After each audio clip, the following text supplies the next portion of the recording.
Krauthammer destroys Dan Rather as deranged for what he said about Trump and Russia. Instead of wisely staying retired, former CBS News anchor Dan Rather has decided that he wants to stay in the limelight by continuing to comment on the hot-button political stories of the day. Unfortunately for Rather, he has clearly lost the ability to reason and has been embarrassing himself with many of his statements in the media. Fox News' Charles Krauthammer recently criticized him for what he said about supposed Russian interference in the election. During a recent appearance on Rachel Maddow's program on MSNBC, Rather launched into a rant saying, "I would say the Trump presidency is in peril, and because it's in peril, we are in some danger ourselves, because there's a lot that needs to be done in the country, but you know, there's so much talk about Trump and Comey and who's telling the truth and who isn't telling the truth.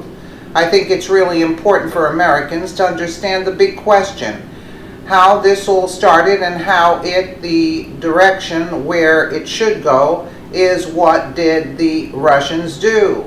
He continued, because here you have a situation, the Russians pulled off what I call a psychological Pearl Harbor, a surprise attack that was devastating to the confidence of our whole situation of elections and therefore our whole system of government. It's one of the great psychological warfare victories. Krauthammer described psychological Pearl Harbor as a deranged analogy on Rather's part. Said Charles, "The Russians have been doing this in just about every election and every country that we know. It's just a little more obvious this time." He also slammed Rather and the liberals for their adulation of James Comey, saying the idea that he was sort of a saint by the Democrats was sort of shocking and revolting. Is Krauthammer right about Rather? Let's take a quick look.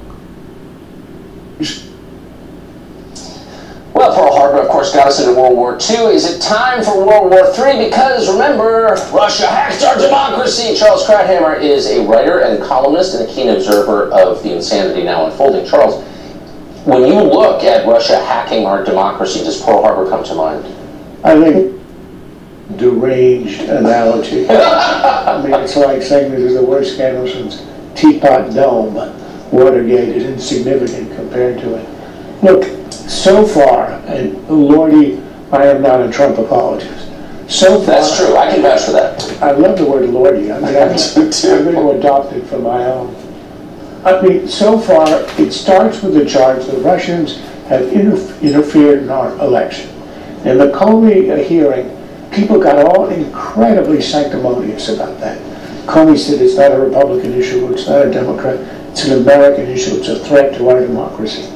Yes, they leaked some documents, we think the evidence is. The idea that they actually tampered with the system. The Russians have been doing this to just about every election and every country that we know. It's just a little more obvious this time. But imagine that this had happened in 2012. And it was Mitt Romney, the man who said Russia's our biggest enemy, was at the receiving end of Russian hacking. And that the accusation was it re-elected Barack Obama. Do you think the Democrats on that committee would be in high dudgeon over this attack on American democracy? This is the purest hypocrisy. But let's ignore that and say, okay, you want to investigate that. But that's not what the Democrats are interested in. It's the collusion argument. That's sort of the sidebar to this, supposedly the sidebar. There's no evidence up until now, and they've been looking since July, of Trump collusion in this affair. So on the second count, there's no evidence of this. So now they're going after the post-facto stuff, what Trump did afterwards. People know they're not going to get him on collusion, at least not on the evidence that we have. The head of the FBI tells him 3 times you aren't a target, meaning you're, in our eyes, innocent of this. So now it's going to be on obstruction, where, as Professor Alan Dershowitz said, how can the president be obstructing justice, assuming on the Flynn case, when he has the constitutional authority to dismiss the case or to order its dismissal instantly. So if he's allowed, I say it's improper, he shouldn't have done it, but the idea that it's obstruction of justice when he has the authority to dismiss it completely is simply absurd. Well, it's insane, and I don't. Here's the one thing from the Comey testimony that struck me was at the end about Jeff Sessions. He said, you know, there are probably a lot of reasons he would have needed to recuse himself. I can't tell you what they are. That's innuendo. That's exactly. It is the lowest form of character assassination. And then it turns out, according to the leaks, in this meeting, he didn't have the goods. He had no idea. He may have met with him a third time at some undisclosed place, the Mayflower Hotel. I mean, it was only designed to hurt Jeff Sessions. An FBI director should not act that way. Comey, look, I think Trump had a really bad day on the day of the Comey testimony. I think Comey had a really bad day as well. The idea that he was sort of sainted by the Democrats was sort of shocking and revolting.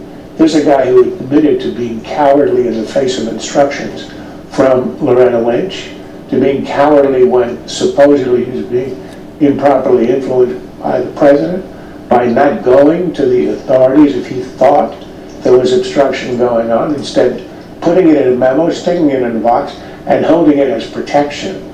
These are not very honorable things to do. So I thought he came out diminished as well. But now, so that we are now on like the third branch of this attempt to bring down Trump. The collusion, which is not there, the obstruction, which is not there. So now they're going to go after Sessions on what?